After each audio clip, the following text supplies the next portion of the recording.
हाँ जी, नमस्ते, आदाब, सत श्री अकाल। क्या हाल चाल।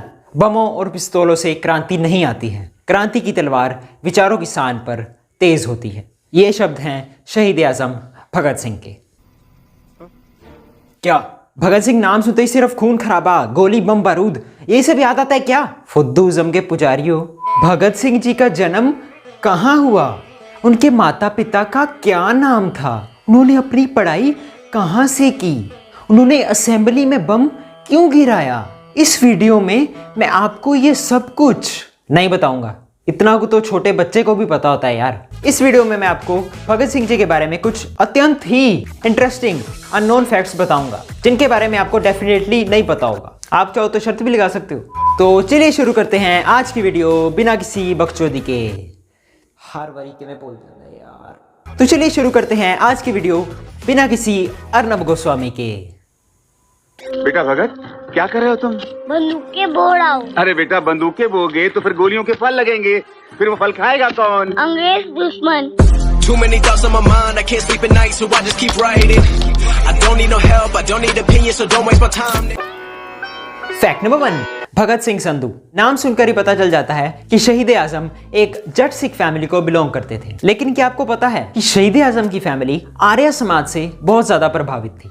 आर्य समाज एक ऑर्गेनाइजेशन है जिसे स्वामी दयानंद सरस्वती जी ने स्टार्ट किया था। आर्य समाज ने हिंदू रिफॉर्म मूवमेंट चलाया था और वेदास को काफी ज्यादा प्रमोट किया था। इतना भी नहीं पता चूतिया। भगत सिंह जी के ग्रैंडफादर सरदार अर्जन सिंह जी ने स्वामी दयानंद जी के कुछ प्रवचन सुने, जिससे वो इतने प्रभावित हुए कि उन्होंने अपनी फैमिली को इस लहर से जोड़ लिया और खुद भी आर्य समाज को प्रमोट करना स्टार्ट कर दिया। उनके आर्य समाजी होने की वजह से ही भगत सिंह जी की मदर का नाम चेंज किया गया था। मैरिज से पहले उनका नाम इंदर कौर था, इसे मैरिज के बाद चेंज करके विद्यावती कर दिया गया था। अगर आपको ये जानकर बहुत प्राउड फील हो रहा है कि भगत सिंह जी की फैमिली तो आर्य समाजी थी यार, तो रुको जरा, सबर करो। भगत सिंह खुद इन सारे धार्मिक झंझटों से परे एक नास्तिक ही थे। Why I am an atheist, मैं नास्तिक क्यों हूँ? अगर भगत सिंह जी द्वारा लिखे गए इस लेख को आप एक बार पढ़ लेंगे तो आपके दिल से एक आवाज निकलेगी, ये तो धोती खोल रहा है। भगत सिंह जी ने लिखा, एंड आई कोट, कि वो ओमनीपोटेंट सर्वशक्तिमान भगवान हर उस व्यक्ति को तब क्यों नहीं रोकता जब वो कोई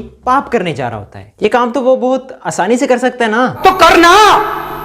भगवान की बनाई इस दुनिया में कोई भी बंदा परफेक्टली सेटिस्फाइड क्यों नहीं है? अब ये मत कहना यार कि उसका नियम है। अगर वो भी अपनी मर्जी से कुछ नहीं कर सकता, वो भी अपने नियमों से बाहर नहीं जा सकता, तो वो सर्वशक्तिमान कैसे हुआ? वो भी हमारी ही तरह एक नियमों का दास है। He is a slave. मैं नहीं कह रहा, भगत सिंह जी ने कहा था यार। तो भगत सिंह जी ना ही एक हिंदू थे ना ही एक सिख थे। वो अपने जीवन के आखिरी पड़ाव में आते आते पूरी तरह से नास्तिक बन चुके थे। समझ रहे हो? फैक्ट नंबर 2, आपको पता ही होगा कि भगत सिंह जी की सारी फैमिली ही फ्रीडम फाइटर्स की फैमिली रही। लेकिन क्या आपको पता है कि भगत सिंह जी की फैमिली से अंग्रेजों से पंगा लेने वाले फर्स्ट पर्सन कौन थे? उनका नाम था फतेह सिंह संधू।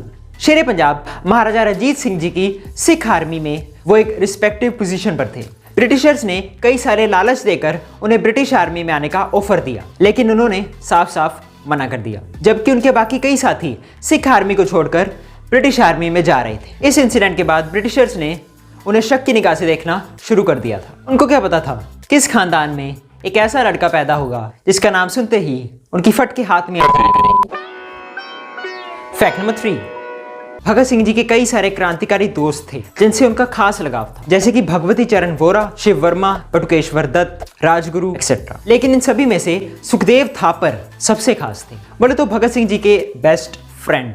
लेकिन डू यू नो कि इन दोनों बेस्ट फ्रेंड्स में एक बार किसी बात को लेकर बहुत बड़ी क्लैश हो गई थी। दरअसल हिंदुस्तान सोशलिस्ट रिपब्लिकन एसोसिएशन की सेंट्रल कमेटी की मीटिंग में यह डिसाइड हो रहा था कि असेंबली में बम गिराने कौन जाएगा। भगत सिंह ये काम खुद करना चाहते थे क्योंकि उन्हें लगता था कि अपने बाकी क्रांतिकारी साथियों की बजाय वो खुद अदालत में अपने पार्टी के नजरिए को बेटर ढंग से प्रेजेंट कर पाएंगे। उनकी बात सही भी थी, लेकिन पार्टी में कोई भी भगत सिंह जी को बम गिराने के लिए नहीं बेचना चाहता था, बिकॉज सभी को पता था कि अगर भगत सिंह इस बार पकड़े गए तो उन्हें पक्का फांसी की सजा ही होगी, बिकॉज वो सॉन्डर्स को मारने वालों में शामिल थे। इसलिए ना सहमत होते हुए भी भगत सिंह जी को मेजोरिटी के फैसले के सामने झुकना पड़ा। With a coincidence, Sukhdev Thapar इस मीटिंग में प्रेजेंट नहीं थे।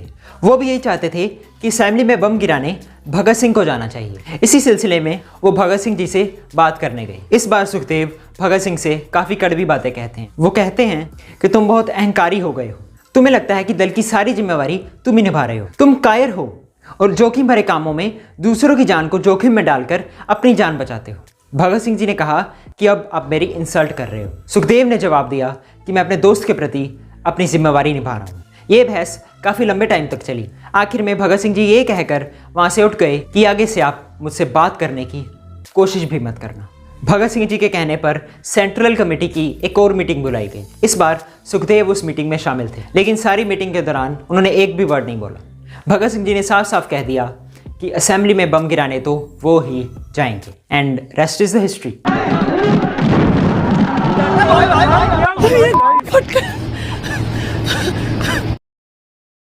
मीटिंग के बाद सुखदेव चुपचाप दिल्ली से लाहौर चले गए, जहां पर भगवती चरण वोरा का घर था।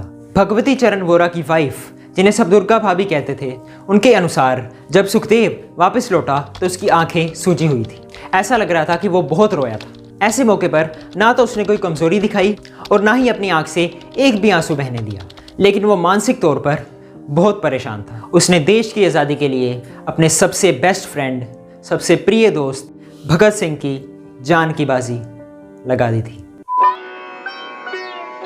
Fact number 4, do you know कि भगत सिंह जी ने पंजाबी अखबार कीर्ति में कई सारे आर्टिकल्स लिखे थे, जिन्हें पढ़कर हम उनकी आइडियोलॉजीज के बारे में अंदाजा लगाते हैं। लेकिन उन सभी आर्टिकल्स में से एक आर्टिकल ऐसा है जो भारत की आज की कंडीशन में बिल्कुल फिट बैठता है।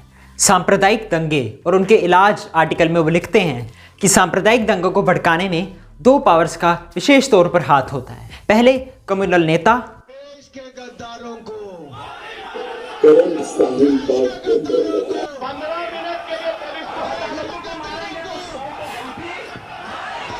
हिंदुस्तान के नेताओं ने तो ऐसा हगा है।